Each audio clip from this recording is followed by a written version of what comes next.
అందరికీ నమస్కారం। ఈ రోజు మన ఛానల్లో బెల్లం పౌడర్ ని ఇలా పొడి పొడిలాడుతూ ఎలా తయారు చేసుకోవాలో చూపిస్తానండి। అలాగే మీరు బెల్లం పౌడర్ చేసే ప్రాసెస్ లో నేను ఇక్కడ చెప్పే టిప్స్ అండ్ ట్రిక్స్ ఫాలో అయినట్లయితే ఈ బెల్లం పౌడర్ 6 నెలల పాటు నిలువ ఉంటుందండి। అది కూడా బూజు కానీ పులియడం కానీ లేకుండా ఉంటుందన్నమాట। సో ఫ్రెండ్స్, లేట్ చేయకుండా వీడియోలోకి అయితే వెళ్ళిపోదాము। ఈ బెల్లం పౌడర్ చేయడానికి ఇలా గట్టిగా ఉన్న బెల్లం అయితే బాగుంటుందన్నమాట। అంటే మనకి పౌడర్ పొడి పొడిలాడుతూ వస్తుంది। ఇలా గట్టిగా ఉన్న బెల్లాన్ని మాత్రమే తీసుకోవాలి ఈ పౌడర్కి। ఇప్పుడు ఈ బెల్లాన్ని ఒక రాయితో కొంచెం ముక్కలుగా చేయండి। ఇలా ముక్కలుగా చేసిన బెల్లాన్ని మనం కింద ఒక మందపాటి క్లాత్ వేసుకుని అలాగే దానిపైన ఇలా చెక్కని కానీ లేదంటే ఏదైనా పీటని కానీ ఉంచుకోవాలి। ఎందుకంటే ఇలా చేయడం వల్ల కింద నేల కానీ అదే టైల్స్ కానీ పగుళ్ళు రావండి। ఇప్పుడు ఒక మందపాటి కవర్ని తీసుకుని అందులో ఈ బెల్లం ముక్కల్ని ఉంచుకోవాలి। ఇలా ఉంచుకున్న తర్వాత ఇప్పుడు అదే రాయితో దీన్ని చిన్న చిన్న ముక్కలుగా చేసేయండి। ఇలా మందపాటి కవర్లో వేసి కొట్టడం వల్ల బెల్లం చుట్టుపక్కలకి చిమ్మకుండా కవర్లోనే నీట్గా ఉంటుందన్నమాట। ఇలా చిన్న చిన్న ముక్కలుగా చేసిన తర్వాత దీన్ని ఒక ప్లేట్లోకి ట్రాన్స్ఫర్ చేయండి। ఇలా ప్లేట్లోకి ట్రాన్స్ఫర్ చేసిన తర్వాత ఇందులో కొంచెం పెద్ద పెద్ద ముక్కలు ఉంటే గనక తీసేయండి, ఎందుకంటే మిక్సీ జార్ పాడైపోతుంది। ఇలా పెద్ద పెద్ద ముక్కల్ని తీసివేసి మిగిలిన బెల్లాన్ని అంతా కూడా ఇదే ప్రాసెస్లో చిన్న చిన్న ముక్కలుగా అదే కొంచెం పౌడరు కాకుండా కొంచెం ముక్కలు కాకుండా ఉండేటట్టు చేయండి। ఇలా చేసిన బెల్లాన్ని ఒక ప్లేట్లో వేసి ఎండలో పెట్టుకోవాలి।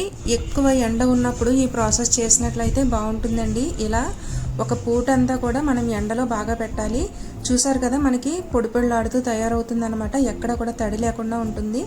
ఇప్పుడు ఈ బెల్లాన్ని పూర్తిగా చల్లారిన తర్వాత మాత్రమే మిక్సీ జార్లో వేసి పౌడర్గా చేసుకోండి। అది కూడా పల్స్ ఇస్తూ పౌడర్గా చేసుకోవాలి। ఒక్కసారి మనం మిక్సీని పట్టేసినట్లయితే అడుగున మనకి గట్టిగా పట్టేస్తుందండి। పల్సిస్తూ ఇలా పౌడర్లా చేసుకోవాలి। ఇక్కడ చూసారు కదా, ఇలా పొడి పొడిలాడుతూ పౌడర్లా తయారవుతుందనమాట। కొంచెం బరకగా ఉన్నా కూడా, అంటే కొంచెం పంచదార టైప్లో ఉన్నా కూడా ఇగ్నోర్ చేసేయండి। మరీ మెత్తగా అవసరం ఏమీ లేదు। మీకు మెత్తగా కావాలి అనుకుంటే జల్లెడ పట్టండి। నేనైతే ఇంకా జల్లెడ పట్టకుండా వేడివేడి పాలల్లో వేసినా వేడివేడి టీల్లో వేసినా కూడా త్వరగానే కరిగిపోతుంది। అలాగే ఇందులో కొంచెం ఏమైనా పెద్ద పెద్ద ముక్కలు దొరికినట్లయితే తీసి వాటిని మళ్ళీ మిక్సీ జార్లో వేసి పౌడర్గా చేసుకోండి।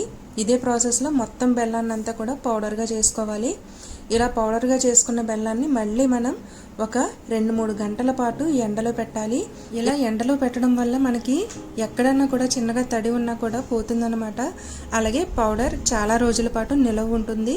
చూసారు కదా, ఇలా పొడి పొడిలాడుతూ పౌడర్ అయితే తయారవుతుంది। ఇప్పుడు ఈ బెల్లం పౌడర్ పూర్తిగా చల్లారిన తర్వాత ఏదైనా ఎయిర్ టైట్ కంటైనర్లోకి చెయ్యి పెట్టకుండా ఇలా గరిటెతో ట్రాన్స్ఫర్ చేసుకోండి। ఇలా ట్రాన్స్ఫర్ చేసుకున్నట్లయితే ఎక్కువ రోజులు మనకి నిలవ ఉంటుందన్నమాట। చూసారు కదా ఫ్రెండ్స్, ఇదన్నమాట ఈరోజు వీడియో। ఐ హోప్ మీకు ఈ వీడియో నచ్చిందని అనుకుంటున్నాను। నా వీడియో కనుక నచ్చినట్లయితే లైక్ చేయడం మాత్రం మర్చిపోవద్దు। అలాగే మన ఛానల్ని తప్పకుండా సబ్స్క్రైబ్ చేయండి। Thank you for watching friends.